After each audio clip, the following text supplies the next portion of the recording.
Hello and welcome to a new episode of Nürburgring Blast. So this week we've got the Porsche Taycan. So a few weeks ago we took its competitor, the Tesla Model S, around the Nürburgring, and that did a fairly respectable 822, but did have some fairly weird handling and struggled with the considerable weight of the car.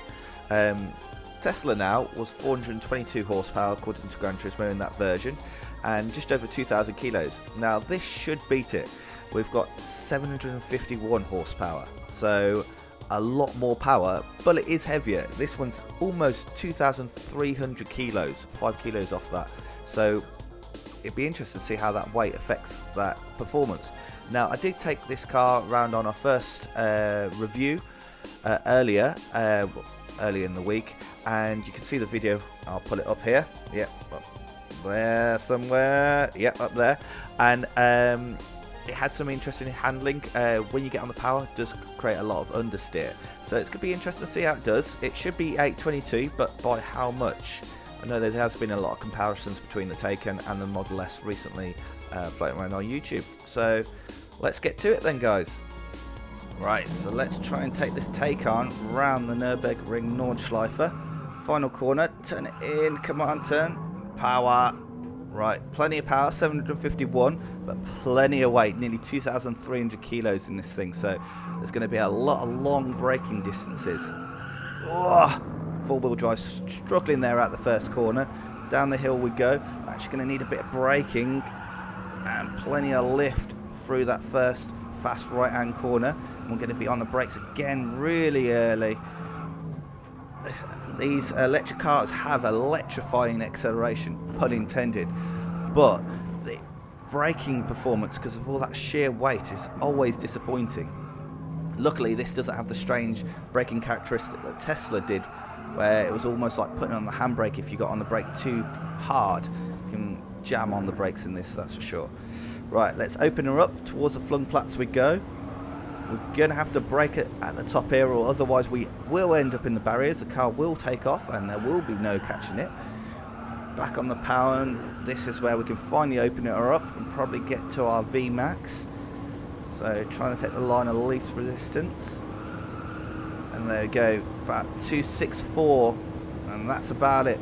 Right, braking for Schredenkreuz, quite a big brake, and then trying to get back on the power and then hammer back on the brakes again. Without having the gear shifter, it's quite hard to judge where we need to be braking and how much speed we need to be taking into corners. It's one thing that I really struggle with these type of cars. Right, down through the foxholes. Got a lot of mass to help with the gravity. We're going to brake just before the compression and then brake as we go back up the hill. We'll use all the curb on the inside and brake again. A lot of braking needed for this section here. Into chicane, a little squirt, and then back on the brakes again.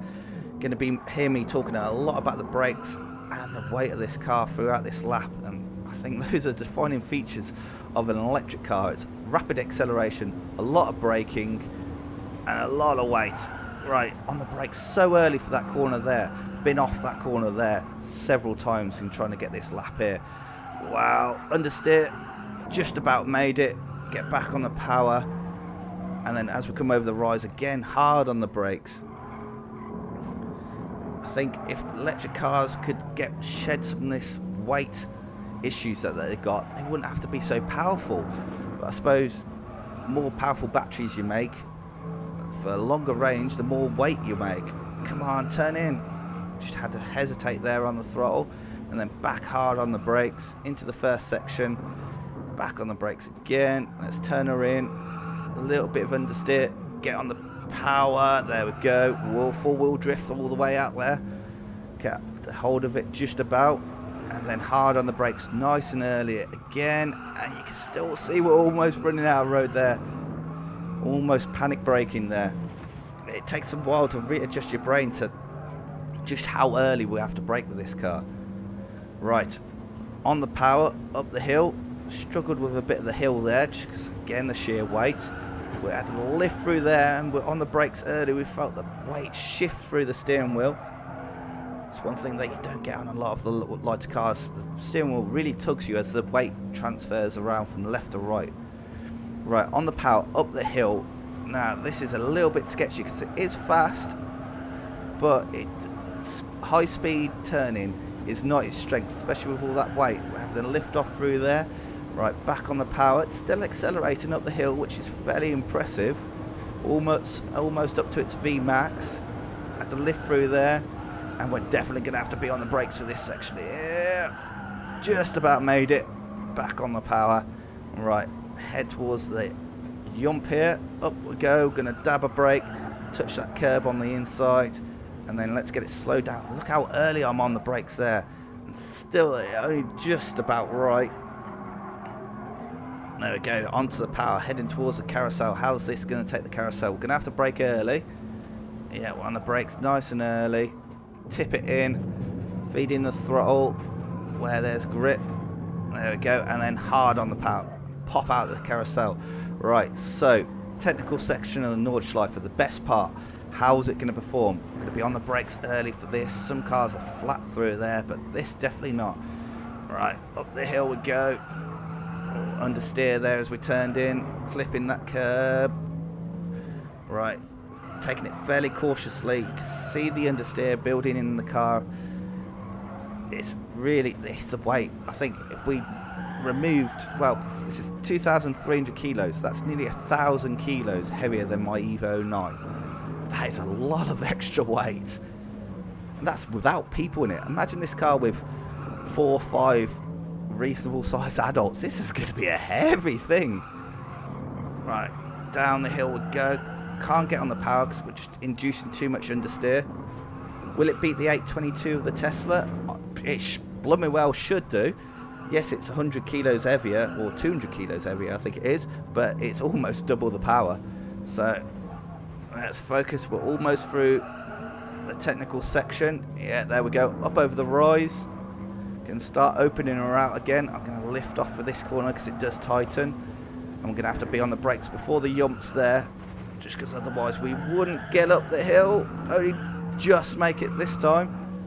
See, we maybe needed even more brakes there. That's nutty. Oh, lifting over there again. The weight shifting around from left to right really holds the car down. In a straight line over that curb there. Oh god, I wasn't even flat through there. Right, on the brakes early, down to my least favourite corner here, on the ring here, this left hand here. Don't know what its name is. If you know what it is, put it in the comments below, because I'd like to know, but that's my least favourite corner. Mini carousel, brakes early, get the nose into the camber, there we go. Right, let's open her out. Last, double corner here before the Dottinger Her straight. Try not to hit the curb there on the inside. Don't really have the front end grip to go flat through there just yet. There we go, load it up, now we go. Right, now it's a long wait. Let's top it out. Now there's all the sunshine's coming in.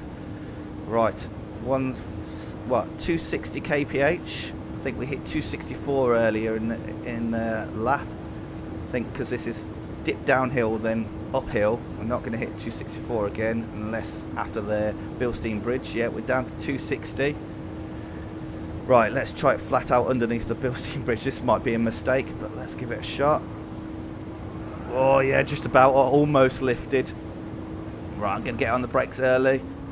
Try and coast it through. Hard on the brakes for the final chicane. Yeah, just about got it down. Use all the curb. Don't try and take too much speed into the final corner. Turn her in. Right power. Point towards the exit. Checker flag, and that is across the line we go. Hope the AI struggled to slow that down. Right, let's see what kind of lap time we've got. 7:42, so that is what 40 odd seconds faster than a Tesla, which is pretty impressive. I don't know where it sits in the leaderboard. We'll show you that in a moment. But I hope you enjoyed this. I enjoyed it. If you did, like it. If you didn't, dislike it. If you're going to dislike it, at least let me know how I can make it better next time. Until the next one, goodbye.